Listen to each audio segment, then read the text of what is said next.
I'm frozen, so I hope you're well where you are today. It's Wellness Wednesday. Now, let me see. I've just totally messed up my screen.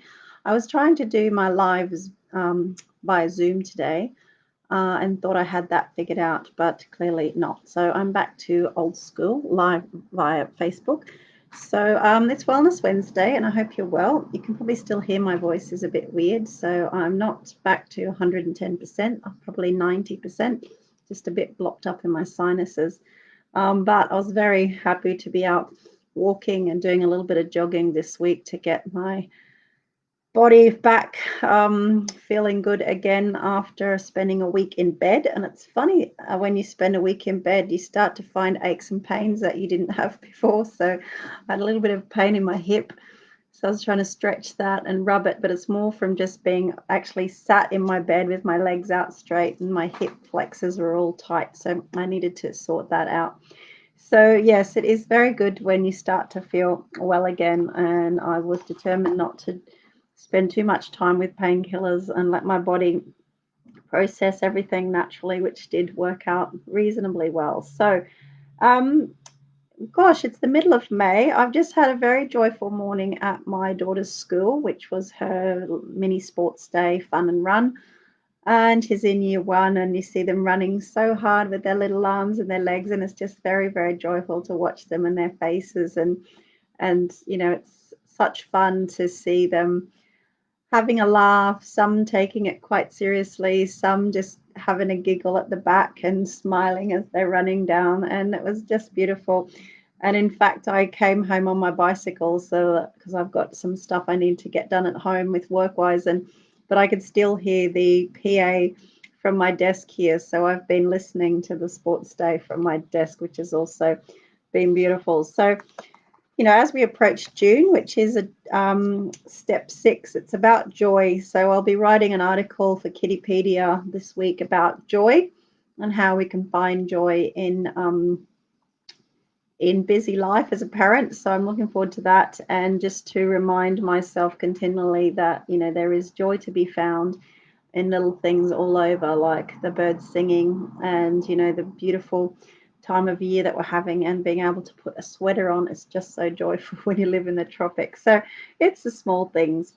Yesterday, I zoomed off to Melbourne and I did an interview with a lady called Maria Hutchison. And Maria Hutchison wrote this book called Facing Maria. And I interviewed Maria for my wellness school and my closed Facebook group, the Unbreakable Community. And we talked about, well, Maria's a behavioral change expert specializing in abuse and addiction. And I read this book on Saturday and it's absolutely phenomenal.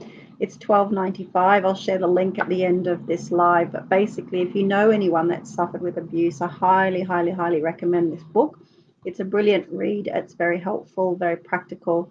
And I had a wonderful interview with Maria, and we talked about how abuse and addiction and our limiting beliefs can prevent us from reaching our potential, and some ways that we can hack into that. So I loved the interview. We also talked about the long-term impact of abuse and how that informs, the cost of that and the indecisions that we make, and how we go on abusing our bodies after we have been, in fact, abused by others. So it was a wonderful interview, and it's had enormous, wonderful reactions so far from those that have watched it. So really grateful to Maria for taking the time. And a big thing for me this year with the wellness school was to interview experts from all over the world across a whole range of different topics. So I've been to the US a few times, UK, Thailand, Australia, picking and choosing people who have different, who look at health and well-being through different lenses and have different products and different services and different ideas, all that can add value to people on a holistic health and wellness space. So later today, I'm interviewing James Jensen. James Jensen is based in Townsville, so I'm interviewing someone in my hometown, and we're going to talk about body composition, stress, and how our hormones affect our health and well-being. And that's really exciting, as James is a manager for Australian Nutrition Council, and he provides expert advice to people as to how to improve their health, looking at their body composition. So that's really exciting. I'm looking forward to that as well. So really, to share knowledge with those people, to use my experience to draw out what I feel is practical for people, and to ask questions about things that other people might feel uncomfortable asking. So I'm not uncomfortable asking difficult questions, embarrassing questions, and also drawing from my own experience if I feel that it's going to be helpful to people in bringing to life the work of those people that we are showcasing. And then usually what I do is I share their links and their books and their work. So if you're interested in that one specific topic, you can contact them directly and absorb it more yourself. So that's really one of the foundations behind the wellness school. So in top of following the 12 steps of the book, it's the interviews from the experts and the downloadable resources that you have at your fingertips that you can kind of follow along with and process in your own time. So yes, it's been a great time.